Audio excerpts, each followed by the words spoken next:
Good day, South Africans. I hope you are having a good day.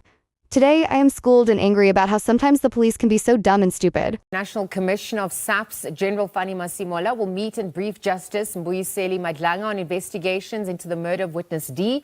General Masimola will utilize the opportunity to also discuss efforts to improve and enhance safety and security measures for all role players at the Madlanga Commission of Inquiry. At the crime scene outside the home of witness D, various units of the SAPS, including ballistics and crime scene experts, crime intelligence officers, and members of the Serious and Violent Crime Unit, worked until the early hours of this morning, combining the scene for available material evidence. Police can thus confirm that evidence gathered at the scene confirm an AK-47 automatic rifle was used in the commission of the crime. General Fani Masimola will meet and brief Justice Mbuyiseli Madlanga on investigations into the murder of witness D. General Masimola will utilize the opportunity to also discuss efforts to improve and enhance safety and security measures for all role players at the Madlanga Commission of Inquiry. Police can thus confirm that evidence gathered at the crime scene confirmed that an AK-47 automatic rifle was used in the commission of the crime. A case of murder has been registered and police have launched a manhunt for the hit orderer as well as the hitman who shot and killed witness D. Police are also looking for the murder weapon.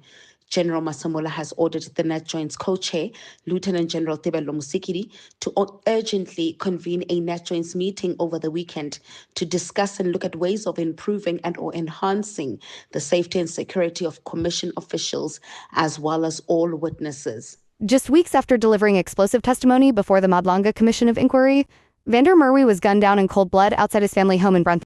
Brackpen shot multiple times in full view of his wife and children as he prepared to leave for work. His death was not merely a personal tragedy, but a calculated silencing of a voice that dared to expose the rot within the nation's law enforcement apparatus. This brazen assassination, occurring mere days after Vander Merwe confided his fears of imminent death to prominent crime activist Yusuf Abramji, underscores a profound failure by the South African Police Service SAPS to safeguard those who risk everything to uphold justice. The Madlanga Commission, formerly the Judicial Commission of Inquiry into Criminality, Political Interference, and Corruption in the Criminal Justice System, was established by President Cyril Ramaphosa in September 2025 to probe allegations of syndicate infiltration into SAPS. The National Prosecuting Authority (NPA) and Metropolitan Police Forces, chaired by retired Deputy Chief Justice Mbuyiseli Madlanga, the commission sought to illuminate the criminal capture of state institutions, drawing on sensational claims from figures like suspended Ekurhuleni Metropolitan Police Department Chief Julius Mkhwanazi. Vander Merwe's testimony on November 14, 2025, was a bombshell. He confessed to participating in a 2022 murder cover-up in Brackpan, disposing of a victim's body on Mkhwanazi's orders, and detailed links between illegal mining syndicates known as Zamazamazan and high-ranking officials. Yet, despite these revelations, placing him in the crosshairs of powerful criminal networks, SAPS offered no meaningful protection. Their post-mortem justification, "We can't force protection," reveals a system not just negligent but complicit in its abdication of duty. To understand the stakes of witness D's death, one must first grasp the Madlanga Commission's mandate and the toxic environment it sought to disinfect. Established amid a crescendo of scandals, including allegations of SAPS officers shielding illegal miners and political interference in high-profile cases, the Commission represents South Africa's latest attempt to purge corruption from its criminal justice pillars. Ramaphosa's proclamation in August 2025 followed whistleblower exposes such as those from Mkhwanazi, who accused ANC leaders of complicity in EMPD graft. Hearings commenced on September 17, 2025, in Pretoria, with Madlanga emphasizing the inquiry's role in restoring public faith. This commission is not a witch hunt. It is a surgical intervention to excise the cancer of criminality from our justice system, investigates political meddling in investigations, bribery within SAPS ranks, and the infiltration of organized crime into law enforcement. Quiet community of Brenthurst in Brackpan. It's really just a quiet neighborhood, and you can tell from the residents here that they are not used to such, because it seems as though many people have come out of their homes after hearing the gunshots that they say they started hearing them at around 8:30 or just before 8:30 and just after 8:20. Residents are seemingly shocked by the news that the suspect, rather the witness, was shot in full view of the two children as well as the wife. We're going to confirm these comments that have been made by residents here, but this is what they communicated with me before going on air. Many of them are standing right in front of the scene where the remains of witness D are still lying next to the vehicle where he perished, and that is where he is. As you can see, some of the residents next to the vehicle there, and the trees in between the trees.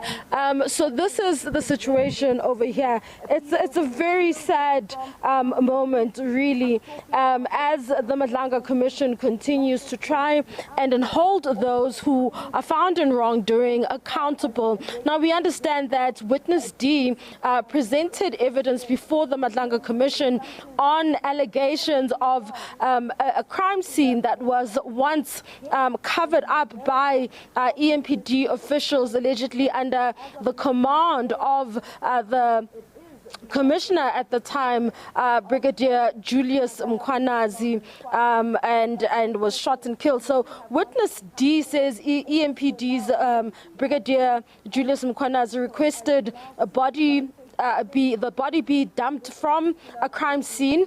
This is information that was presented before the Commission of Inquiry, and witness D testified that the Deputy Police Chief, Brigadier Julius Mkhwanazi, requested a body of an alleged shop owner to be dumped from a crime scene in Brakpan. Mkhwanazi was allegedly called to assist to clean up. Witness D testified partially in camera, where only his voice was audible. He also testified that the deceased was allegedly suffocated. His testimony corroborated what one of the suspended police chiefs, Jablani Mapiye, and retired Deputy Police Chief Revo Spears, who testified about Brigadier Mkhwanazi allegedly being involved in the cover-up of that crime scene. Well, today we understand that the Madlanga Commission did conclude its work before it resumes again, as it was a Friday. But it really is a very sad day for what seems to be efforts by the city of Ekurhuleni to try and hold, as well as the Commission of Inquiry, to hold those accountable. But as you can see over there, there are the police officials, or rather forensic investigators, that are combing through or starting to comb through the crime scene, and are starting to really just comb through the scene and try to trace what could have happened and what could have happened leading up to that fateful passing of the witness D, who appeared before the Madlanga Commission. But you will remember that there are many allegations that have been leveled against Brigadier Mkhwanazi. He does remain on suspension after there were allegations that he was instrumental in assisting with fitting criminally charged, or rather vehicles belonging to criminally charged businessman Vusimuzi Kat Matlala's private vehicles with blue lights in 2023.